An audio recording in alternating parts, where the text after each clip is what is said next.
दोस्तों, इस कहानी में आगे बढ़ने से पहले अगर आपने इस कहानी की पार्ट 1 नहीं देखी है तो नीचे डिस्क्रिप्शन बॉक्स में पार्ट 1 की लिंक मिल जाएगी, तो आप ज़रूर देख लेना।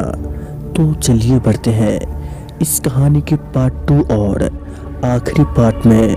पर हम जिस रास्ते से आए थे वो रास्ता मानो कि जैसे कहीं गायब हो गया हो। हम रास्ते के ढूंढने में करीब 2 घंटे बिता दिए, लेकिन वो रास्ता नहीं मिला, तो हमने घर जाने की उम्मीद छोड़ दी। तभी हमें एक छोटा सा घर दिखा। तभी नितिन ने बोला, भाई इतने घने जंगल में आखिर कौन रहता होगा। तो हमने बिना कुछ सोचे समझे उस घर के पास पहुंचे। उस घर का दरवाजा भी खुला हुआ था और इतनी अंधेरे में कुछ साफ साफ नहीं दिख रहा था। तो हमने वही रात गुजारने की सोची। दोनों वही पत्ते पर ही लेट गए और पता ही नहीं चला कि कब आंख लग गई। रात को मेरी 2 बजे आंख खुली तो मैं देखा कि वही आदमी जिसको हमने लिफ्ट दी थी वो किसी जानवर का मांस खा रहा था, वो भी कच्चा। ये देखकर मेरी तो पैर तले जमीन खिसक गई। मैं नितिन को जगाया और कहा, यहाँ से फौरन निकलो। तो उसने कहा, क्या हुआ भाई, तू तो ऐसा कांप रहा है जैसे तूने भूत देख लिया हो। तो मैंने उसकी तरफ इशारा किया तो उसका तो मुझसे भी ज़्यादा बुरा हाल था। हम वहाँ से भागने ही वाले थे, तभी पीछे से आवाज़ आई कि कोई नहीं बचेगा, तुम दोनों मारे जाओगे। हमने पीछे मुड़कर देखा तो वही खड़ा था। यकीन मानिएगा, उसका भयानक रूप देखकर आप भी डर जाते। उसकी आंख में पुतलियाँ थी और पैर टेढ़े थे और उसके सर से खून निकल रहा था।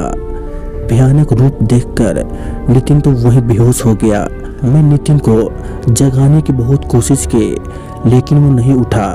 तो मैं वहाँ से अकेले ही भागने लगा और वो भूत मेरा पीछा करने लगा। जब मैं पीछे देखा तो कोई नहीं था, तो मैं चैन की सांस ली। फिर मैं वहाँ से भागने लगा, मगर मुझे क्या पता था कि वो नहीं गया है। मैं देखा कि एक आदमी सीधा चला जा रहा था। मैं कहा, ओ भाई साहब मेरी मदद करो। जैसे ही उसने मेरी तरफ मुंडी घुमाई तो मेरा पूरा शरीर सुन्न पड़ गया और उसने मेरी गर्दन पकड़ ली और मैं चीखने लगा। लेकिन वहाँ पर कोई नहीं था जो हमारी मदद करे। वो मुझे एक पेड़ के पास ले गया। उसने मुझे उल्टा लटका दिया और मेरा शरीर पूरा घायल कर दिया। मुझे मारने ही वाला था कि तभी मुझे अपने दादाजी की बात याद आई और मैंने हनुमान चालीसा बोलना शुरू कर दिया और वो आदमी मुझसे थोड़ा दूर हट गया। तभी हमारे पिताजी और चाचा जी और कुछ कॉलोनी के लोग वहाँ पहुँच गए। तभी वो आदमी एकदम से धुआं जैसे कहीं गायब हो गया। चाचा जी और कुछ लोगों ने पेड़ से उतारा। मैं चाचा जी से पूछा कि आपको कैसे पता चला। तभी चाचा जी ने कहा कि गांव से फोन आया था कि वो लोग कब के निकल गए। तभी हमको चिंता होने लगी। हमें पता था कि तुम शॉर्टकट लोगे, इसीलिए हम लोग जंगल के तरफ भागे।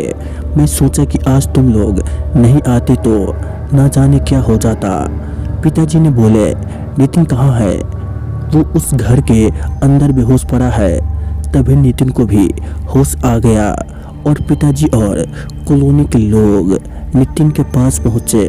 नितिन और पिताजी वहाँ से निकल आए और हम सब घर पहुँचे तो माँ और चाची जी हमारा ये हाल देखकर रोने लगी और दूसरे ही दिन बाबा जी को बुलाकर हमारे ऊपर झाड़ फूँक करवाई और बाबा जी ने हमें एक ताबीज भी दिया और कहा, इसे कभी मत उतारना।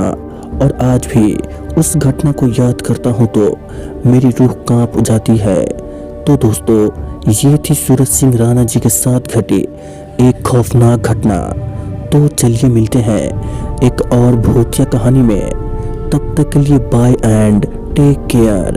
दोस्तों, अगली कहानी में मुलाकात होने से पहले अगर आपने अभी तक इस YouTube चैनल को सब्सक्राइब नहीं किया है तो कर ले, ताकि आने वाली वीडियोज़ की नोटिफिकेशन आपको जल्द ही मिल जाए।